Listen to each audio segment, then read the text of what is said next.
To this online session on American drama.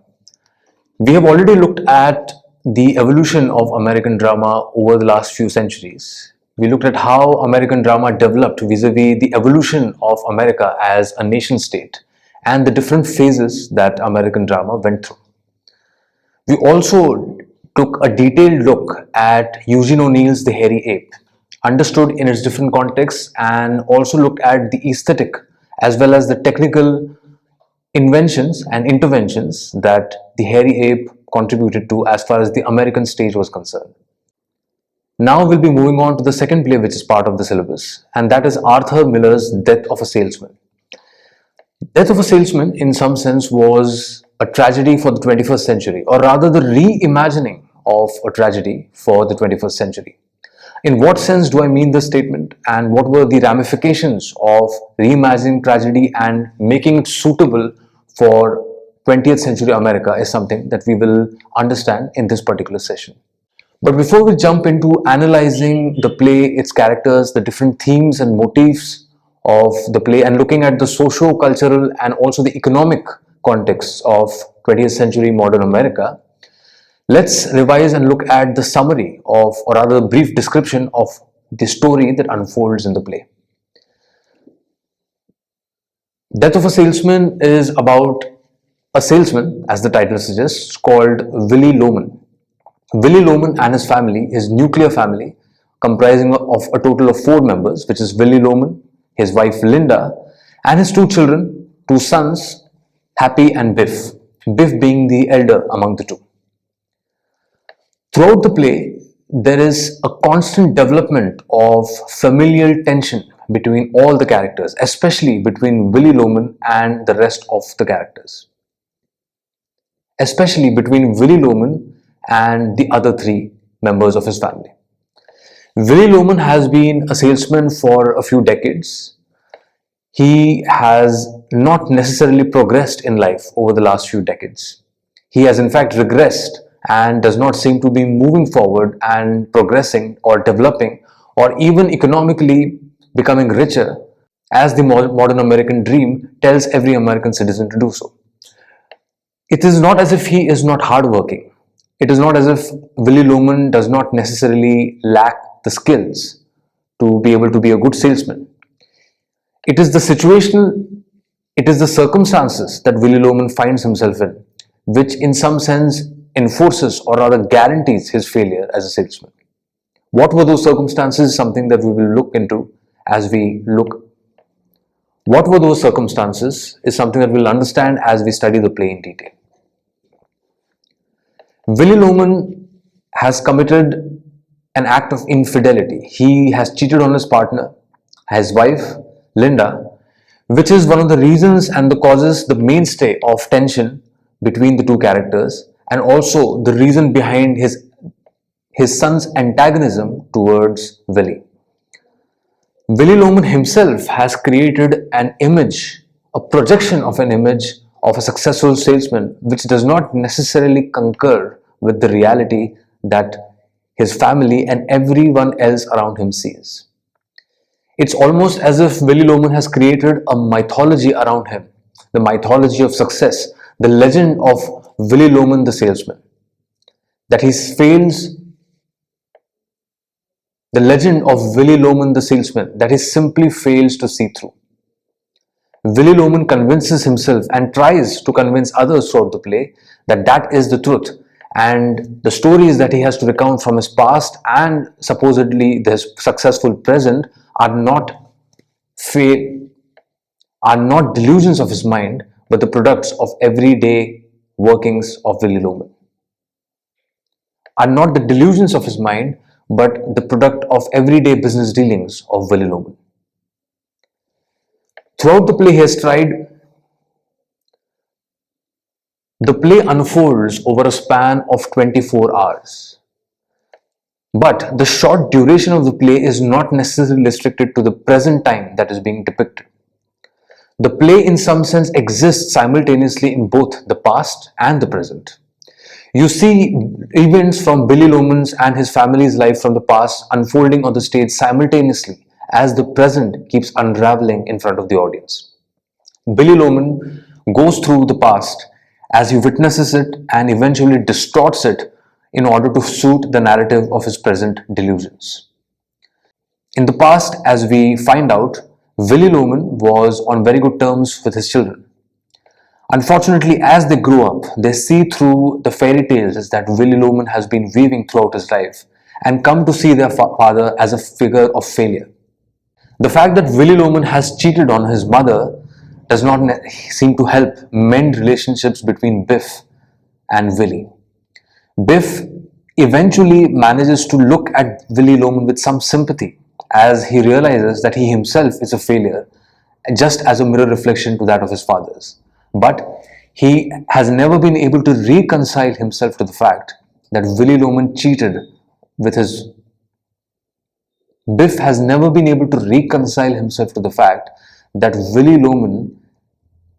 Biff has not been able to reconcile himself with the fact that Willy Loman created an act of infidelity and somehow has been trying to rationalize it throughout the play, not understanding and not realizing that it was an immoral and unethical thing to do.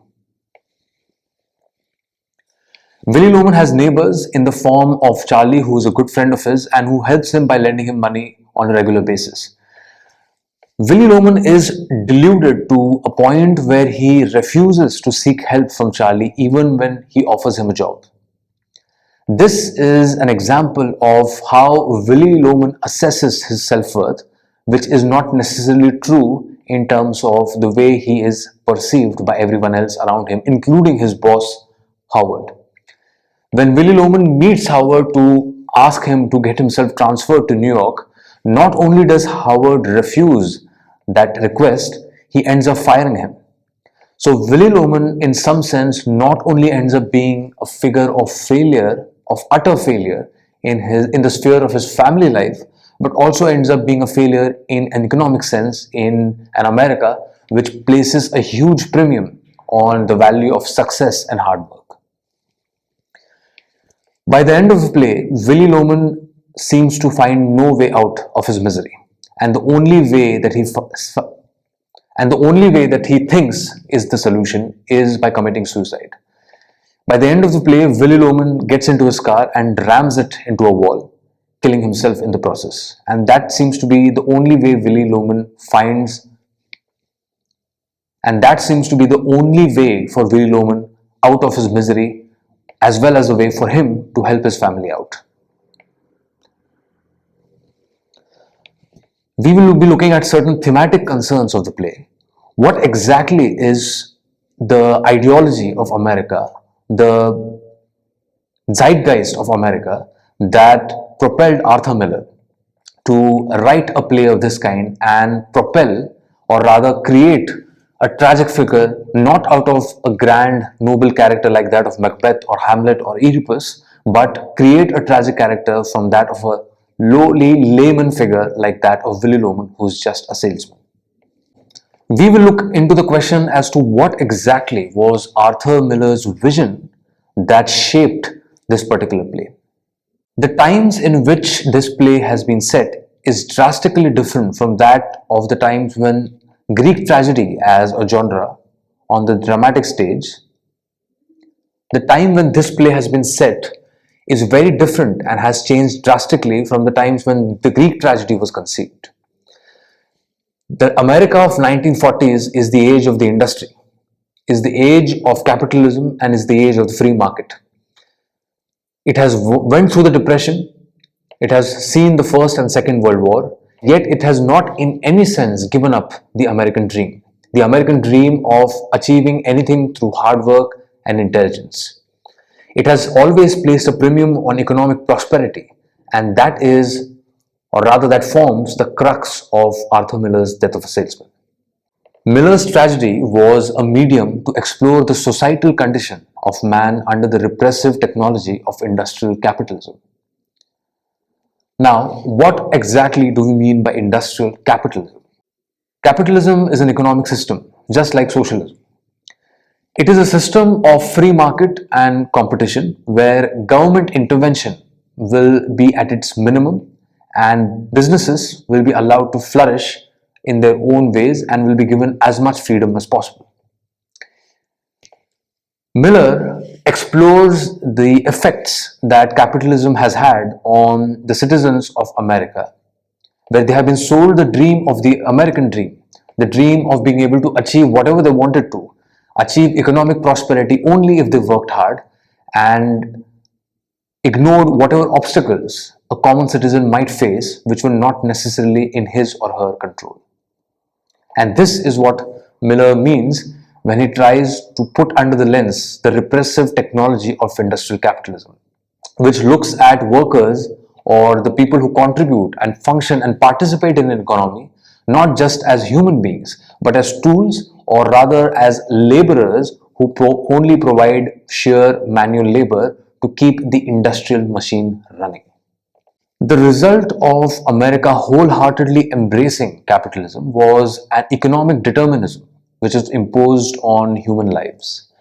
Economic determinism would mean every aspect of your life is determined by the economic position that you hold in society. And therefore, a huge premium is placed on elevating your economic situation. If you belong to a low middle class or middle class family, your entire effort should be to elevate yourself, to propel yourself from a lower class to being as rich as possible. It is a free for all game, a dog eat dog world, where survival of the fittest is what is expected, and those are the rules of the game. There is no safety net per se, and you are expected to work hard and earn a living for yourself without the state necessarily helping out anyone who is perhaps incapable, or rather, at least at some stage, has difficulties helping himself or herself. Miller's play throws light on man's frustrating position vis-a-vis his family and his society. It is in the shape of Willy Loman, the attempt of man to find a place for himself in his familial setup while simultaneously struggling to make a place for himself in his larger society. It is in the shape of Willy Loman an attempt by Miller to show man's desperate attempts, to show man's desperate struggles to find a place for himself in his family while simultaneously struggling to create an economic shape for himself, to create an economic role for himself in his larger society. The compulsion of Miller's time forces the protagonist to be sandwiched between the economic aspirations of the individual while simultaneously maintaining the social fabric, the social cohesion of his family. These two forces are not necessarily in conjunction with each other all the time. By that I mean these forces can sometimes have opposite influences and they can be detrimental to the interest of the other, as that happens to Willy Loman as well. Willy Loman, for good or bad reasons, constantly keeps blaming his job for the depredation that he has seen through in his own family. In some sense, there is an element of truth in what Willy Loman has to say and his complaint regarding how he has been a failure. Because the more of a failed figure he becomes, the more his relations with his family and his sons keeps deteriorating. Now, what exactly is this American dream that we keep referring to? What were the origins of this particular idea, and how did it develop from America being a settler's colony to becoming the most powerful industrial nation that we know of today? The American dream was this grand idea which had its origins in the arrival of the European colonizers on American shores. The colonizers, as we have looked at in our previous classes, came from the European continent and settled down on the shores of America. They reached America for various purposes, one of the most important purpose being to escape the persecution that they faced in their own homelands. The Puritan settlers considered themselves as the people chosen by God Himself. The Puritan settlers were part of the religious Christian orthodoxy, and they believed that there was a larger, higher purpose for them to leave their lands and settle down in America. This was perhaps an attempt by the Puritans to create a sense of aspiration in some sense, to give inspiration to those who were settling in those countries in order for them to work hard and create a new life for themselves, so that they have something to look forward to in the face of unending obstacles. The Puritans considered it their religious duty to spread the word of God, which in their case was the word of Christianity. This civilizing mission included moving into the wilderness and creating a settler's colony. The situation that they found themselves in created a premium on qualities like industry, thrift, social responsibility, and non-sensuality. It is not surprising that there was so much emphasis on hard work, and by thrift we mean frugality, being able to not spend in a wise way. By thrift, we mean being able to spend things in a frugal way, in a wise way, and not unnecessarily wasting money on things which are not necessarily needed. Social responsibility, where there is great emphasis put on communal relationships, building a great social fabric between individuals to individuals, and maintaining the social fabric, the social cohesion that comes with a community, in this case, a religious Christian community. And non-sensuality as well, which was an important part of the American puritanical groups. The modern myth, these qualities found a place in the puritanical communities, because without these qualities it would have been almost impossible for them to face the harsh forces of nature, as well as the harsh forces it would have been impossible for them to face the harsh forces of nature and thrive and survive in the American wilderness. The modern myth of the American dream and the unstoppable progress is nothing but a secularized form of this Protestant ethic.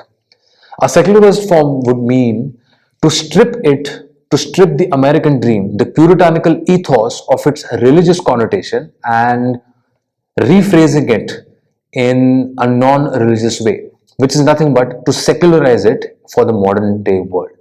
And that is how the American dream developed and traveled from the 17th century puritanical worldview to the 20th century modern American myth as we came to know of it. Now we'll look at the socio-economic conditions in which Arthur Miller grew up and the way those conditions influenced him to write this particular play, and the worldview with which he wrote this, and how those conditions shaped the worldview, which is the crux of The Death of a Salesman. Arthur Miller grew up in a Jewish family in the early 20th century. The early 20th century was characterized by two world wars, but also by the Great Depression of the 1920s in America, which was nothing but a term for the economic recession that America faced, and which affected not just America, but countries all over the world. The Great Depression dealt a massive blow to the economic progress in America, which was considered invincible and unstoppable. It in some sense punctured, if not completely, at least partially, the great American modern myth, the great American dream. Because the American dream was considered to be unstoppable. It was considered to be something which had no end and no beginning.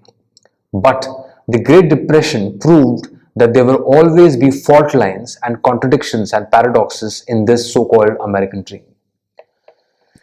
The Great Depression created a crisis for two important American institutions. Those institutions being the American family and the American businesses. The family in Miller's play becomes a microcosm for society. It becomes a small set or a snapshot of what the American society aspired to be. It was in some sense a smaller world which was reflective of the larger games that were being played in American society of the early 20th century. Now coming into how Death of a Salesman created almost a new genre of the 20th century modern tragedy, along with plays like Eugene O'Neill's The Hairy Ape. In the Greek worldview, a tragedy was about man's singular fight against the forces of nature and society. The individual was always considered an organic part of the society, and there was no conflict between the value systems of the individual and the value systems of the society at large. For example, In Oedipus Rex, which is a play written by Sophocles, Oedipus is a king. He is a character belonging to the nobility, the royal strata of society, and it is a singular fight against the impending fate that faces him, where the audience knows that he is ultimately cursed to gouge his eyes out and roam around in the forests. That he is ultimately cursed to gouge his eyes out as a form of repentance, for the sins that he has committed. In some sense, the grandeur of Oedipus is precisely in his nobility and his dignified fight that he puts in against the larger forces of fate that ultimately defeat him. Oedipus in no way is at odds with the larger value system of society. He agrees with the value judgment of the society that puts him, and that is the reason he gouges his eyes out and blinds himself. There is absolutely no conflict between the value systems of Oedipus and the value systems of Greek society at large. It primarily dealt with societies that were always part of the royal strata or the nobility of Greek society. Because the downfall of the protagonist had to be, in some sense, great, and it was believed that the downfall of a character would only be considered great and full of pathos if the character belonged to a noble, dignified royal family. The downfall of the character, a noble character like Oedipus, created in some sense a mixture of horror and empathy in the audience. It led to some form of catharsis. Catharsis would mean an outlet of great emotions, which was pent up, built up, looking at the horror that unfolded on the stage when the downfall of a character was represented. The most important part here is to remember that the tragic end of the protagonist was never bereft of dignity. By that we mean that the character of Oedipus Rex or other characters like him were never stripped of the dignity that was due to the character, even in the tragic end that the character ultimately meets. By the time we reach the modern world of the 20th century, the contours that shaped the genre of tragedy gradually changed. Under the influences of insights given by Charles Darwin's theories of evolution, man as a social being increasingly came to be seen as a product of his environments. Man as a social being was seen to be someone who was always and continuously being shaped by forces that were largely not under his or her control. The protagonist ultimately falls prey to the compulsions of his situations. As we see this principle being played out in the case of Willy Loman in Death of a Salesman. In the modern age, man does not have a cohesive bond with larger society.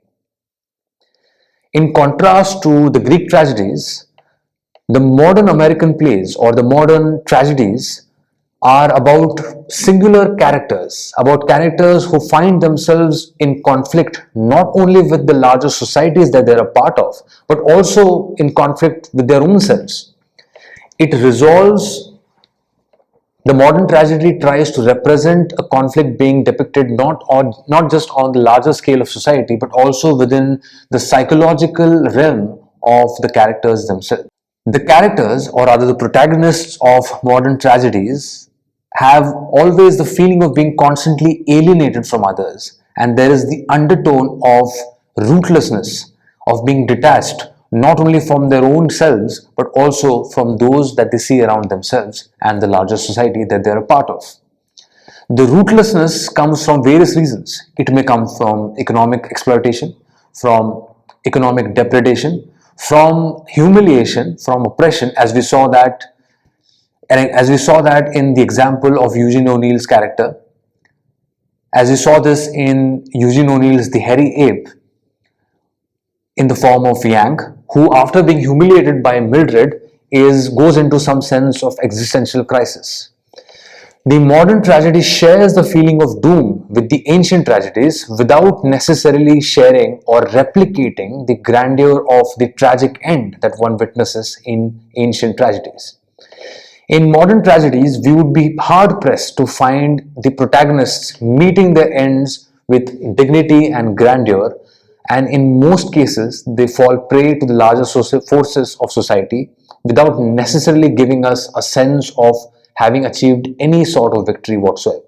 In modern tragedies, the shift of choosing tragic figures from the common people rather than the nobility or the royal class was reflective of the larger democratic impulses which defined and shaped the 20th century. Miller argued that if a common man was capable of appreciating tragedy, that implied he was capable of creating it as well. Which means that the very fact that the common members of the audience were able to appreciate and empathize with the tragedy that was unfolding in front of them on stage, that implied that their ability to appreciate a tragedy would also have inculcated in them, in some sense, the ability to be a tragic figure themselves.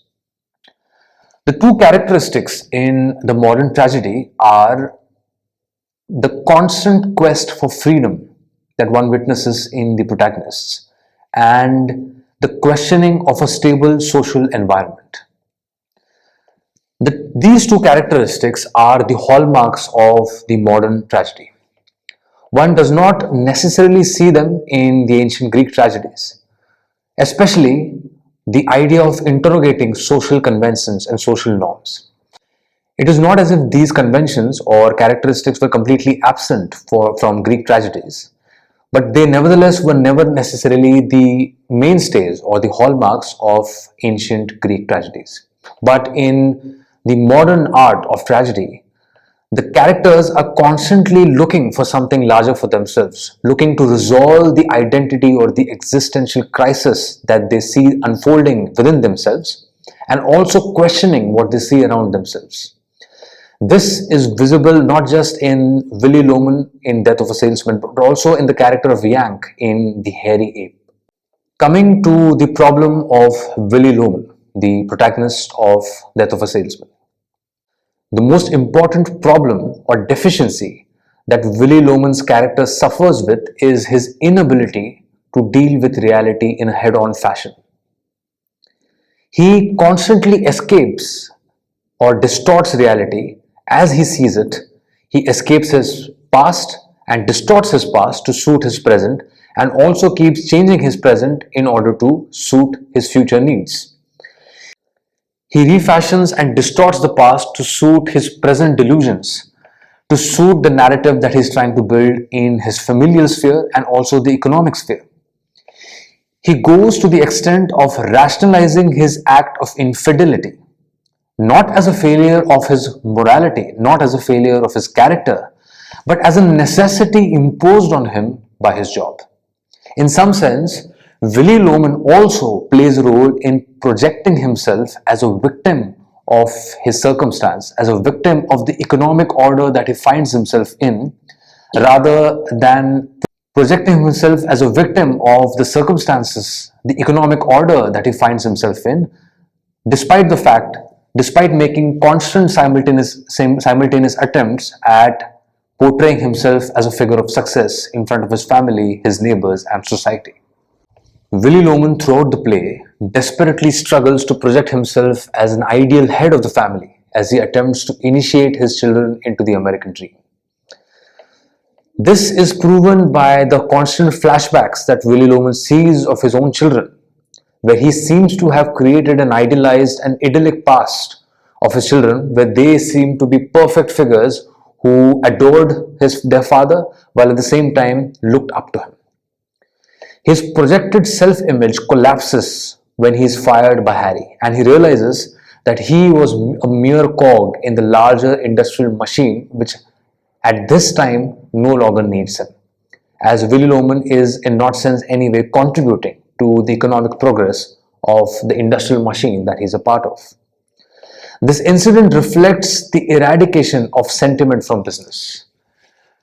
One would expect Harry to deal with Willy Loman kindly, or at least in some sense be generous with him. But that is not necessarily the case. Harry is brutal, he is ruthless, and he cuts short his conversation with Willy Loman and removes him from his job because he is no longer needed at the place where Willy Loman works. Willy Loman, on the other hand, despite the troubling situation that he finds himself in, refuses to seek help from Charlie, his good neighbor and friend, because he continues to delude himself that he is worthy as an individual. He can, in some sense, resurrect his dignity by being likable, by being well liked by others. And this is exactly the lesson that he constantly tries to pass on to his son, to his children, Biff and Happy. Biff, his son, sympathizes with Willy to a certain degree by the end of the play, because he realizes that he himself has become a tragic figure of failure that his father has already been through most of his life. But Biff is in no sense able to overcome his anger and his hatred towards his father for the act of infidelity that Willy Loman commits and puts his mother through. Willy, as we see, is caught between two inevitable points of failures from which he sees absolutely no escape.